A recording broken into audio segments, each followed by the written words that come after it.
नमस्कार, मी संदीप घाटगे. आज विद्यार्थ्यांना ना अभ्यास करायची इच्छाच नाहीये. ह्या गोष्टी तितक्याच खऱ्या आहेत. आणि मग ह्याच्यावर ना कोण बोललं जातंय ना ह्याच्यावर काही उपाय सुचवले जातात. तर आपण या व्हिडिओमध्ये ना विद्यार्थ्यांना हे असं का होतंय हे पहिला पाहूया आणि त्याच्यानंतर ह्याच्यावर उपाय काय करता येतील हे पाहता येईल. आज जर पाहिला गेलं ना बऱ्यापैकी विद्यार्थी आपल्या जगात आहेत. अभ्यास कशासाठी करायचा, का करायचा हे माहित नाही. पालक आपल्या कामांमध्ये गुंतलाय. मग पालकांना ज्यावेळी ह्या गोष्टी दिसायला लागतात तर पालकांना मग मनामध्ये बरेच विचार येतात की ह्या विद्यार्थ्यांचं पुढे जाऊन काय व्हायचं, मग आपली मुलगी अशी का करायला, मुलगा का करायला लागलाय, ह्यांच्या भविष्यात काय व्हायचं. मुलंही ज्यावेळी विचार करायला लागतात की बाबा आपल्या आयुष्यात काय व्हायचं तो पण वेळ संपलेला असतोय. हे आज बऱ्यापैकी सगळ्या ठिकाणी व्हायला लागले आणि ह्याच्यावरती कोणीही बोलत नाही किंवा ह्याच्यावर काय घेत नाही. फक्त प्रत्येक जण म्हणतो आजकालची मुलं अशीच आहेत. हो, आजकालची मुलं अशीच आहेत, पण त्यांना बदलवण्यासाठी कोण काय विचार करायला का? हा सगळ्यात महत्वाचे मुद्दे आहेत.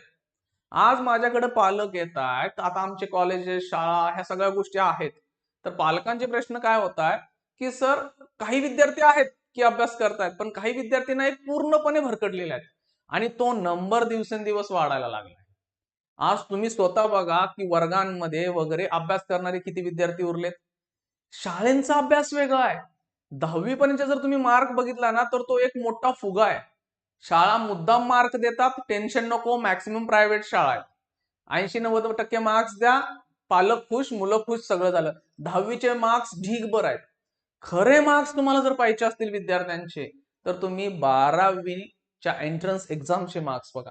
चला 12वीच्या बोर्डचे पण बघा. किती मुलांना 80-90-95% पडतात? नाही पडतात. सीईटी, जेडब्ल्यू, नीट तर तुम्ही विचारच सोडून द्या. मग इथं खरी मुलांची प्रगती काय नाही इथं दिसते. तुम्ही म्हणणार आहोत तिथं ठराविकच मुलांना ऍडमिशन ऍडमिशन मिळणार हे मी सांगत नाहीये, पडणारे मार्क्स पहा म्हणतोय. आणि तुम्हाला पण जाणवत असेल तुमची मुलं आज काय करतायत. आज 4-5 तास अभ्यास करण्याची गरज असते वेळी कुठल्या पण गोष्टीत अभ्यास करा. मी असं नाही म्हणत की शाळेतली पुस्तकच काढून घ्या. तुम्ही शाळेत आहे तुम्ही शाळेचा अभ्यास करा. 11वी-12वी मध्ये तुम्ही 11वी-12वीचा करा. पुढे इंजिनिअरिंग मेडिकलला गेलं तर त्या ओरिएंटेड करायला पाहिजे. पण असं दिसतंय का? नाही दिसत. तर त्याची कारण का आहेत हे पाहूया पहिला. तर पहिला पॉइंट काय आहे विद्यार्थ्यांचा, की विद्यार्थ्यांसमोर टार्गेटच नाही की अभ्यास करायचा कशासाठी आहे हेच नाहीये. आपले विद्यार्थी काय एक आपल्याच जगात जगायला लागलेत. त्यांना असं काय वाटतंय, मला खायला व्यवस्थित मिळतं, कपडे मिळतात, ठीकठाक घर आहे, मोबाईल आहे, काही जणांच्याकडे गाड्या पण आहेत आणि लागले उरले सुरलेले पैसे घरचे द्यायला लागलेत. मी करू का हो? काही वर्षांपूर्वी जर तुम्ही पाहिला असाल ना विद्यार्थी कसे होते, समजा 10वी नापास जरी झाले तर ते काय म्हणायचे, नापास झालोय कुठंतरी कामाला जातो, शेतात जातो, एमआयडीसीत जातो, काय ना काहीतरी म्हणायचे. पण आज तसं आहे का? नाही. आज तर सगळीच पास करणं नियमच आलाय ना. 11वी असेल, 12वी असेल, इंजिनिअरिंग मेडिकल असेल, तुम्हाला पहिला पास केलं जाणार. हे धोरणच आहेत अशी. नापास होणे कन्सेप्टच बंद झालाय. त्यामुळे काय अडचण आली, विद्यार्थी पुढे चाललेत. मग विद्यार्थ्यांना सगळंच आयुष्य निवांत आहे. पास होणे हा आयुष्य नाही आहे हे कळेना झाले.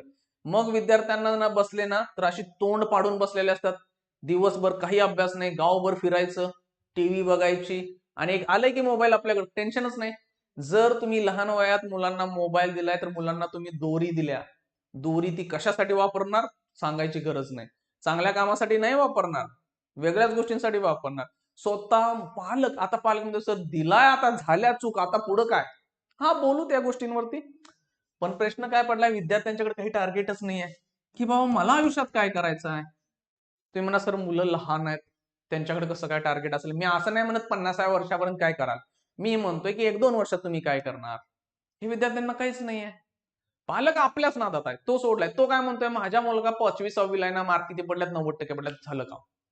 अहो वाचायला लिहायला न येणाऱ्या मुलांना 90-95% आहेत आजकाल. हे बघा 10वीचे मार्क्स बघायचे काय सिंपल बघायचं माहिती काय. 10वीला पडणारी टक्केवारी आणि 12वीची टक्केवारी बघा. ह्यात तुम्हाला जमीन आसमानचा फरक आहे. 12वीची लेवल दाखवते विद्यार्थ्यांची. इंजिनिअरिंग, फार्मसी, मेडिकल तर आज संपलंय. तिथं जायचं ऍडमिशन घ्यायचं, तुम्ही बाहेर पडताय डॉक्टर इंजिनियर होऊन. पण पुढे काय व्हायला लागलंय जाऊन बघा. ही परिस्थिती विद्यार्थ्यांचं गोष्टींवरती लक्षच नाहीये. शाळा अदांतरी सोडल्यात सगळ्यांना. का शाळा काय म्हणते आलो एक टाकल्या पाट्या पगार झाला शिक्षक घरी गेला. काय चाललंय म्हणजे 4 पेपर द्यायचे काहीतरी लिहायचे मार्क ठोकायचे झालं रिझल्ट लावला संपलं. जी जुनी परिस्थिती होती शाळांची आणि शिक्षकांची ती आज राहिलेली नाही. त्याला जबाबदार सगळेच आहेत, शिक्षक आहेत, पालक आहेत, विद्यार्थी आहेत. मग ह्या गोष्टींवर विचार करणं गरजेचं आहे. कारण पहिलं टार्गेट आहे की मुलांना का शिकतोय आणि कशासाठी शिकतोय हेच माहित नाही. 10वी झालेल्या विद्यार्थ्यांना मी दरवर्षी एक एक्सपेरिमेंट करतो, ज्यावेळी येतात की एक पान व घ्या आणि त्याच्यावर शाळा का शिकताय हे लिहा. लिटरली रेअर आहे, एका दुसऱ्याला ठीकठाक लिहिता येतंय, बाकीच्यांना काय लिहिताच येत नाही. काय पण लिहितात, शिकायचं आहे, घरच्यांनी सांगितलंय म्हणून, चांगले मार्क पडायचे आहेत, चांगली नोकरी मिळेल म्हणून. अहो, एक्झॅक्ट एज्युकेशन कशासाठी आहे? शिक्षण कशासाठी असतं? आयुष्यात येणाऱ्या अडचणी सोडवण्यासाठी, निर्णय घेण्यासाठी, ह्याच्यासाठी शिक्षण असतं. पुस्तक वाचून मार्क पाडले म्हणजे आयुष्य सोपं जाईल असं नाही आहे. पुस्तक वाचून मार्क कधी पाडायचे? येणाऱ्या परीक्षांना. ते काय आयुष्यभर परीक्षा देणार आहे का आपण? परीक्षा वेगवेगळ्या पद्धतीच्या आहेत आयुष्यात, पुस्तकातल्या परीक्षा सगळीकडे नाही आहेत. त्यामुळे विद्यार्थ्यांना हा सगळा मोठा प्रॉब्लेम आहे. हे सगळीकडे आहे, पहिलीच्या विद्यार्थ्यापासून आज मेडिकल संपेपर्यंतच्या विद्यार्थ्यांपर्यंत हाच प्रॉब्लेम आहे की चाललंय काय. 90% विद्यार्थ्यांना सांगायला लागतं की अभ्यास करा. चला 90, चला मी 80% तर फिक्स आहे. उरलेल्या 20% अभ्यास करायला ना, त्यातनं काहीतरी चांगलं करून मग जातात. खूप कमी विद्यार्थी शिल्लक राहिले, ते पूर्ण आपल्या करिअरशी फोकस आहेत, प्रामाणिक आहेत आणि ते पुढे चालले. पालक वैतागलाय अक्षरशः की करायचं काय हेच कळत नाही त्यांना. दुसरा पॉइंट एक नंबर, ह्यानं तर पूर्ण वाटच लावल्या सगळी. अभ्यासाला ढीगभर पुस्तकं आणून ठेवतील घरात किंवा घेऊन बसतील, घेतल्यावर मोबाईल हातात आणि सांगणार की मोबाईलवर अभ्यास करालोय. आता तुम्ही बी म्हणणार तुझा व्हिडिओ मी मोबाईलवरच बघायला लागलोय. बघा, ऑब्व्हियसली हा व्हिडिओ तुम्ही आता टाइमपास मुळे आला असेल, कुणीतरी सांगितला असेल किंवा तुम्हाला मिळाला म्हणून पाहत असाल. पण ज्यावेळी विद्यार्थी अभ्यास करतात की हा फोन तिथे नसलाच पाहिजे. आता त्याला विद्यार्थी कारण काय सांगतात, मी मोबाईलमध्ये अभ्यास करायला लागलोय. मोबाईलमध्ये अभ्यास कसा होईल? तुम्हाला व्हिडिओ वगैरे ऑनलाईन लेक्चर्स वगैरे बघायचे आहेत तर टॅब घ्या ना. 8-10 हजारला किरकोळ येतोय, 2-3 वर्ष टिकतोय, सोडून द्या की तो घेऊन पुढचं पुढं. मोबाईल कशाला लागतोय? जे विद्यार्थी सांगतात की माझा अभ्यास मोबाईलवर होतोय ते फसवायला लागलेत. होत नाही, म्हणजे तुमच्याकडे परिस्थितीच नाही 8-10 हजार रुपये घेण्याची, तर मी समजू शकतो. एखादा खूप प्रामाणिक विद्यार्थ्याने 8-10 हजार रुपये पण नाहीत, घरात एकच फोन आहे, तर तो वापरालाय. असे काहीच विद्यार्थी असतील, पण मॅक्सिमम विद्यार्थी फसवण्याचं काम करतात घरच्यांना की मोबाईलवर अभ्यास. शाळेचं तर मला आता डोकंच सटकतं की शाळेतला अभ्यास सगळा त्याच्यावर लिहून दिलाय. ती पानं, मॅडम काय पुस्तक, मॅडम सर कोण पण असेल, गाईडचे पानांचे फोटो मारायचे, लिहून आणा. आता त्यात पालक पण काही ठिकाणी जबाबदार आहे. मी म्हणतो 5वी ते 10वीच्या विद्यार्थ्यांना किंवा त्याच्या पुढच्या विद्यार्थ्यांना अभ्यास काय हे कळतं. लहान मुलांना पालक काय करायला लागलाय आजकाल, आमच्या मुलांना अभ्यास कळत नाही म्हणून तुम्ही मोबाईलमध्ये अभ्यास द्या. अभ्यास मी म्हणतो ठीक आहे, मुलं लहान आहेत, नाही कळत आहे तर अभ्यास टाका, की हे करायला सांगा. ते पालकांनी बघा आणि विद्यार्थ्यांना सांगा. आज विद्यार्थी काय करतात, मोबाईल घ्यायचा चालू, एक एक्सरसाइज 5 वेळा सोडवा, निबंध 10 वेळा लिहा, ह्याची प्रश्न 3 वेळा काढा. अबे काय अभ्यास आहे हा? त्यामुळं इच्छा जरी असली ना विद्यार्थ्याची, ती पण मरून चालल्या. कारण क्रिएटिव्ह कुठं आहे अभ्यास? अभ्यास म्हणजे काय लिखाण आहे का? गाढव काम आहे ते. मग हा प्रॉब्लेम आलाय. मुलं मोबाईलची एकदा का सवय लागली झालं, म्हणजे दारुड्याला बंद केलंय आणि दारूची बाटली आणून रोज त्याच्या हातात द्यायला, हे घे, प्यायची नाहीयेस तू. तेच पियायला थोडं 1-2 दिवस थांबल, चालू करेल परत. तसं झालंय. एक्झाम्पल गावठी दिलंय का लगेच समजतंय. त्यामुळे मोबाईल जर अभ्यासाला घेऊन बसला तर, हा मोठे विद्यार्थी आहेत त्यांना सगळं कळते, त्यांनी काय करा, ह्या खोलीत अभ्यासाला बसलाय, तुमचं स्वतःच्या मनावर कंट्रोल नाही आहे, मोबाईल पलीकडच्या रूम मध्ये ठेवा. सिंपल. कॉलेजमध्ये, शाळांमध्ये आज मोबाईल आहे. अजूनही ठीकठाक शाळा आहेत, काही शाळा आहेत बऱ्याच, खेड्यापाड्यांमध्ये तर अजूनही शाळेतल्या मुलांच्याकडे मोबाईल नाही. सिटीमध्ये आलेत. 11वी-12वीचा कंपल्सरी झालाय की मोबाईल. माझं एक म्हणणं असेल, 11वी-12वीला असेल समजा ऑनलाईन वगैरे बघायला लागते, तर टॅब घेऊन द्या. 10-12 हजार रुपये येतोय, 8 हजार रुपयाला किरकोळ येईल, जाऊ द्या, आपल्याला लय हायपाय काही गरज नाहीये. पैसे असतील तर बिनधास्त द्या. टॅब घेऊन काय पाठीसारखी घेऊन काय खिशातनं फिरणार नाही कुठं, टाइमपास नाही आणि कामापुरतच करेल. आणि तुमच्या घरात नेट वायफाय वगैरे असेल तर मग अजून सोपं आहे, त्यात सिम कार्ड पण टाकू नका. मग ह्या गोष्टी येतात ना, हे जे कल्चर बनलंय ते प्रॉब्लेम आला. आणि ह्याचा काय तोटा वाला मी सांगतो तुम्हाला. विद्यार्थी काय विचार करायला लागलेत माहितीये का, शिकायचं कशाला हो, न शिकलेलं बरं आहे ना. कारण आमच्या गल्लीतले दादा छपरी 3-4 असतातच की कोणतरी, तो फिरतोय, त्याला सगळी लोक ओळखतात, राजकीय लोक बोलवून येतात, खांद्यावर हात टाकतात, तो गावभर काय ना काहीतरी करतोय, त्याच्याकडे पैसे येतात. ऍक्च्युअली तो खरोखर त्याने कमवलेले पैसे आहेत का, काय काय केलंय, हा विचार विद्यार्थ्यांच्या मनात यायला लागलाय. व्हिडिओ वेगवेगळे रील्स बघून की काय शिकला नाही काय नाही, तरी तो खूप मोठा झालाय. एखादा क्वचित प्रामाणिक माणूस असेल की ते शिक्षण कमी झालं पण खूप मोठं केलं, पण त्याला शिक्षण न घेतल्याचा पश्चाताप असतो. जाऊन विचारा, तो सांगेल जर मी शिक्षण घेतलं असतं ना अजून खूप मोठं झालं असतो. आज शिक्षण वाईट होतच नाहीये, पण हे विद्यार्थ्यांना पटना का? ते व्हिडिओ बघाल्यात. काय शिकला नाही, गावभर फिरतोय आणि गाडी मोठमोठी आहे, सगळं फेक असतं, स्टुडिओ, भाड्यानं आणलेल्या गाड्या, हे सगळं दाखवलं जात आहे. आमचे विद्यार्थी तिथं गुंतलेत. गलीमध्ये काय बघाल्यात, कुणाला जास्ती रिस्पेक्ट आहे आमच्या, काय करत नाहीत, काय नाही, मोठे मारामाऱ्या काहीतरी करणाऱ्या विद्यार्थ्यांना आहेत गलीतल्या. आपल्या कार्यक्रमांना कोण कोण अध्यक्ष आहे बघा, ही आमची मुलं बघाल्यात. मग ती मुलं काय म्हणणार, हे शिकून वगैरे काय करू? परत म्हणा आमचा बाबा खूप चांगला आहे, प्रामाणिक आहे, शेती करतोय, चला चांगलं खूप पिकवतोय, कष्ट दिवसभर करतोय, आणि आमच्या बाबाला कोण विचारत नाही. पण तो कोण कुठला काय टाळ्या वाजवल्यात लोक सांगायला, 10वी पण नाही शिकला. मग अशी विद्यार्थ्यांच्या आमच्या समोर आहे ना ही उदाहरणं. आमच्या विद्यार्थ्यांसमोर कोण त्यांचा आयडियल आहे, ते कुणाला मानायला लागलेत, हे लय महत्वाचं असतं. लहान मुलांच्या समोर जरी वडील बाबा प्रामाणिक शिकलाय, सगळं प्रामाणिकपणे करतोय, पण गलीमध्ये कोणाला किंमत आहे आणि कोण काय करायला ते आमच्या मुलांना दिसतंय. आणि मग मुलं तसंच विचार करणार की बाबा शिकलेल्यांना कोण विचारणा झाले आमच्या आसपास, मग ह्यांच्यासारखं झालेलं बरं. अहो मुलं लहान आहेत, ते विचार होणारच की त्यांचे. मुली मुली काय घराच्या बाहेर नाही पडत, पण मुली घरात राहून काय करायला बघा. मोबाईल मुलींनी तर वाटच लागले, पळून जाण्याचं प्रमाण किती झाले बघा. खेड्यांमध्ये तर ढीग आहे, वैतागलेत पालक, म्हणतात सर शिक्षण बिक्षण राहू दे त्यांचं, हे जरा समजावा, डोक्यात घाला, उगाच मुली काय पण करायल्यात. 16 ते 20 वयातल्या मुली किती पळून चालल्यात बघा, आणि त्या कुणाबरोबर चालल्यात हे पहिला बघा. सगळं हे नाही, मग हे सगळं आहे, मग ते कसे काय बाबा अभ्यास करतील, त्यांच्या समोरच नाही. तर ह्या अडचणी आहेत. खूप मोठा व्हिडिओ होईल, पण ह्या बऱ्यापैकी अडचणी आहेत. ह्याच्यावर पर्याय काय आहेत सध्या? मुलांच्या समोर आपले विद्यार्थी आहेत, मुलं आहेत, मुली, एक फिक्स टार्गेट झालं पाहिजे की मला आयुष्यात हे अचीव करायचं आहे. चला मी 10वी पर्यंत आहे, लहान आहे शाळेत, 10वी पर्यंत मला असं करायचं, मी 5वीला आहे तर मला यावर्षी ह्या गोष्टी करायच्या. छोटे छोटेसे टार्गेट देऊया. असं टार्गेट नको की पहिली दुसरीला विद्यार्थी आहे त्याला 12वीला हे करायचं, असं नसलं पाहिजे, कारण तिथपर्यंत ती पोहोचणारच नाही. छोटे छोटे टार्गेट देऊ ना, मुलं छोटे आहेत आपली. जर तुम्ही 11वी 12वीला तर एंट्रन्सला मला इतके मार्क्स पाडले पाहिजेत. इंजिनिअरिंग मेडिकलला काम करताय तर तुम्हाला काय टार्गेट ठेवलं पाहिजे की माझं प्लेसमेंट कसं होईल, मेडिकलला आलाय तर मी परत पीजी साठी काय जाईन, स्पेशलायझेशन कशात करेन. ही टार्गेट जोपर्यंत आपल्या विद्यार्थ्यांसमोर असणार नाहीत तोपर्यंत काहीच होणार नाही. छोटी मुलं आहेत आपली, त्यांच्याकडे छोटं टार्गेट द्या, मोठी जरा झाली तर मोठं टार्गेट असलं.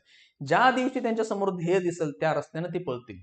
आता काय झाले, काहीच नाही, टार्गेट काय नाही, चाल फिर असंच. आणि पालकांनी पनिशमेंट दिल्या पाहिजेत. पनिशमेंट म्हणजे काय, नुसतं हाणायचं नाहीये, त्यांना जाणीव व्हायला पाहिजे. तुम्ही म्हणाल आता कसली जाणीव सर, काहीतरी बोललो तर मुलं मुली विचित्र विचार करतात, काहीतरी करून घेतली तर काय, ही भीती. आज मला पण प्रश्न पडतोय, आई बाबा कोण आहेत, ती मुलं आहेत ते ती आहेत? कारण आई बाबा आपल्या मुलांना भ्यायला लागलेत, काहीतरी करतील. मग हे कसं आहे, ह्या गोष्टी बसून बोलूनच डिस्कस करूनच सॉर्ट आउट होणार आहेत. आज जो गॅप पडलाय ना पालकांमध्ये, तो लय मोठा पडलाय, त्याचा लय मोठा प्रॉब्लेम यायला लागलाय. कारण माझ्याकडे इतक्या केसेस, बरेच विद्यार्थी आहेत माझ्याकडे, इतक्या विद्यार्थ्यांना ना रोज काय ना काहीतरी, आणि एवढे विचित्र प्रकार घडतायत, पालक अक्षरशः रडत असतात, मुलं हसत असतात. हा प्रश्न आहे हो. मग त्याच्यावर सोल्युशन काढायलाच पाहिजेत. तर हे पहिलं, मुलांना काही करून टार्गेट द्या. लहान आहेत, 3-4 वर्षाचे आहेत, चला त्यांना घ्या, खेळा, तुम्ही त्यांच्यावर खेळा. कारण बाहेर कोण खेळताना दिसत नसेल तर, तुम्ही 2-3 वर्षाच्या मुलांना जर मोबाईल दिवसभर दिले तर काय होणार, मुलांची मेमरी लॉस तर चाललायच, मुलांना छोट्या छोट्या आठवणी झालंय, विचित्र वागायला लागलेत, किंवा त्या छोट्या छोट्याच्या रील बघतात आणि तसं काहीतरी करायला बघतात. मग ह्याच्यापेक्षा घेऊन फिरूया ना. मी म्हणतो आई वडिलांनी तासभर, छोटी मुलं आहेत घेऊन फिरा. आता मी स्वतः घेऊन फिरतो, 2.5-1 वर्षांचा मुलगा आहे, चल बाळ कुठं जायचं आहे, त्याला तर काय कळत नाही, की काय पण सांगतो, कुठेही फिरतो, चालत फिरा, गाडीवरून फिरा, कुठल्या तरी माळावर नेऊन बसतो आम्ही, दोघंच खेळत असतो. बऱ्यापैकी म्हणतात हे बाप एडा आहे का पोरगा आहे, पोरग लहान आहे म्हणतात हे बाप एड झाले. अहो काय फरक पडालाय आपल्याला, जनता काय म्हणायला लागल्या, मापाडी संघटना आयुष्यभर माप काढणार. बेस्ट वे त्यांना टार्गेट द्या, त्यांच्यावर वेळ घालवा. काही विद्यार्थ्यांना मेंटल इश्यूज असतात, मेंटल इश्यूज म्हणजे काय, थोडासा मानसिक तणाव वगैरे प्रॉब्लेम असतो त्यांना. आपण ह्याच्या आपल्या देशात लय जागरूकता कमी आहे ह्याच्याबद्दल, की मुलं शांतच बसतात, मुली शांतच बसतात, ह्याच्याबद्दल कोण बोलत नाही. आणि हा खूप मोठा प्रॉब्लेम आहे. कारण ती शांत राहत राहत राहत मग काही कधी काही वेगळाच विचित्र विचार करतात, किंवा काहीतरी वेगळंच होतं. थोडंसं बोललं, कम्युनिकेशन वाढलं पाहिजे तर होईल गोष्टी. त्याच्या पुढे जाऊन की आमच्या विद्यार्थ्यांकडे विचार करायला वेळ कुठे दिलाय वास. ज्यावेळी आम्ही बोर होत होतो किंवा आता तुम्ही जे पालक असाल किंवा कोण असाल, तुम्ही जर बोर होत असाल ना, तर काय करायचं, बोर झालं तर काय करू विचार करायचं, काय ना काहीतरी करायचं, काहीतरी विचित्र गोष्ट व्हायची. कुठेतरी चला खेळायला जायचो, पोहायला जायचो, काहीतरी व्हायचं. ज्यावेळी मोबाईल वगैरे काहीच नव्हतं. मोठं जसं व्हायला लागलो, बोर व्हायला लागलं, काहीतरी कामं करायला लागलो, काहीतरी विचार करायला लागलो. आज विद्यार्थ्यांच्याकडे विचार करायला वेळच नाही. म्हणजे अख्खा दिवस मोकळे आहेत पण वेळ नाही. आज झाले का? कुठे टाइमपास करायला. मॅक्सिमम वेळ 4-5 तास मुलांचे मोबाईल काढा, त्याच्यामध्ये स्क्रीन टाइम बघा. आज ऍव्हरेज 5-6 तास मुलं मोबाईल घेऊन बसायला लागले. हे 5 ते 6 तास मोबाईल घेऊन बसला, हाच विचार जर दुसरीकडे झाला तर? आता तुम्ही पालक म्हणून पण बघा की तुमचा स्क्रीन टाइम किती आहे. ह्या गोष्टी आहेत.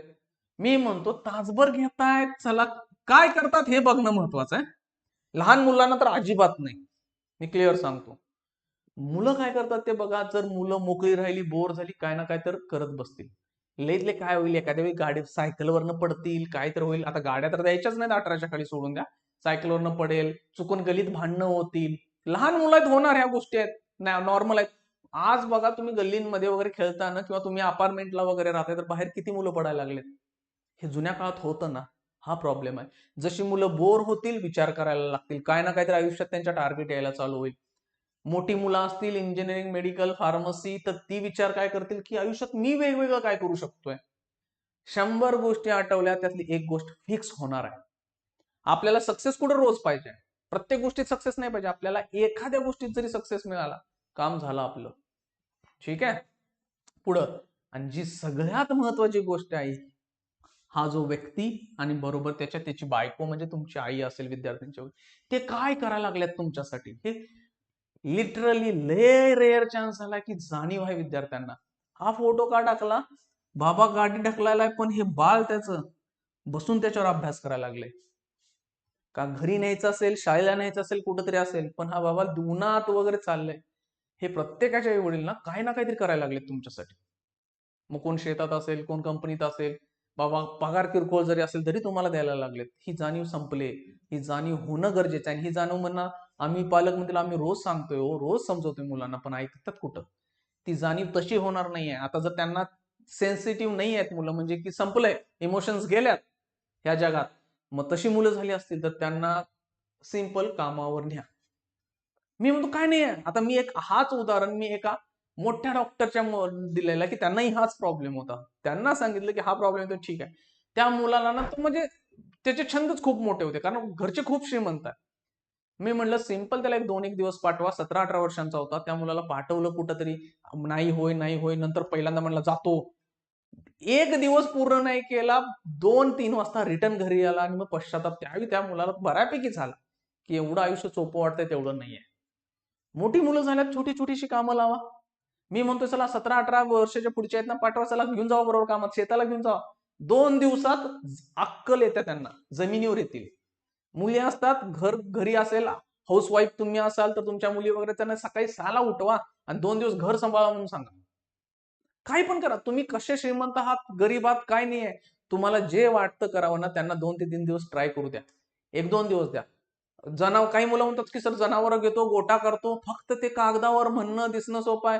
1 दिवस सकाळी 5ला उठून शेण काढायला लागलं ना, गप झक मारत दुसऱ्या दिवशी शाळेत येऊन अभ्यास करतील. मग ह्या गोष्टी बघू द्या, ही जाणीव होऊ द्या. बरेच पॉइंट आहेत असे.